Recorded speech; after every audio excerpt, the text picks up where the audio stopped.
Ravie de vous retrouver pour une nouvelle vidéo. Aujourd'hui, je voulais vous parler des fonctions du cœur et de l'intestin grêle.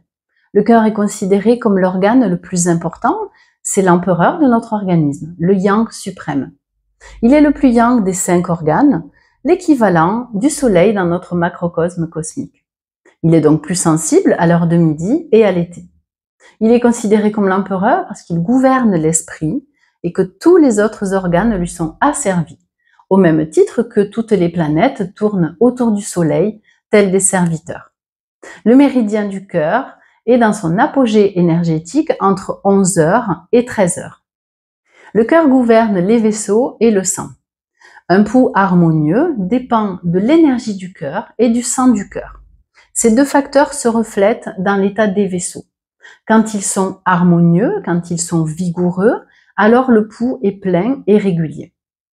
Le sang joue un rôle aussi énergétique dans l'élaboration du sang, il engendre le sang. Le cœur gouverne la circulation sanguine. L'énergie vitale résidant au poumon aide le cœur à propulser et à faire circuler le sang. Une trop faible éjection provoque une mauvaise vascularisation de la tête et de l'ensemble des cellules du corps. Le cœur gouverne et abrite le chêne, l'esprit. Les textes disent que le cœur est le logis du chêne et que le sang est le support de l'esprit. Donc, quand l'énergie du cœur et le sang du cœur sont équilibrés, l'esprit est bien nourri et la conscience est claire. Lors d'un déséquilibre peuvent apparaître des troubles psychiques comme de l'insomnie, de l'anxiété, des pertes de mémoire. Le chêne, l'esprit, peut être utilisé dans deux contextes. Ce sont tout d'abord l'ensemble des facultés mentales, comme la mémoire, les pensées, le sommeil, l'activité mentale. Et d'un autre côté, cela représente l'aspect émotionnel et spirituel de tous les organes. On dit que le cœur se manifeste au visage. En effet, l'énergie du cœur s'éparpille vers le haut du corps. Ainsi, la fonction du cœur est de teinter le visage. Et c'est pour ça aussi que l'on rougit lors d'une émotion forte. Le cœur s'ouvre à la langue. C'est lui qui contrôle la forme, la couleur et l'apparence de la langue. Elle est le bourgeon du cœur. En effet, en médecine traditionnelle chinoise, l'observation et l'examen de la langue est une étape importante dans le diagnostic, car comme le cœur est l'empereur, alors se reflète sur la langue l'état de tous les autres organes. Les taoïstes la nomment le dragon rouge. Beaucoup d'exercices de Qigong commencent en faisant tourner 9 fois la langue dans la bouche, 9 fois vers l'intérieur des dents et 9 fois vers l'extérieur des dents. Cela active la production de salive et lorsqu'on l'avale, on imagine en fait descendant jusqu'aux tantièmes, donc sous le nombril. Le cœur contrôle la transpiration.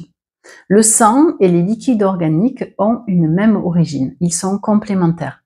La sueur fait partie des liquides organiques. Donc quand le sang est un petit peu épais, alors les liquides organiques pénètrent dans les vaisseaux pour le fluidifier. Maintenant, je voudrais vous exposer les fonctions, si la mouche elle veut bien me laisser tranquille, de l'intestin grêle.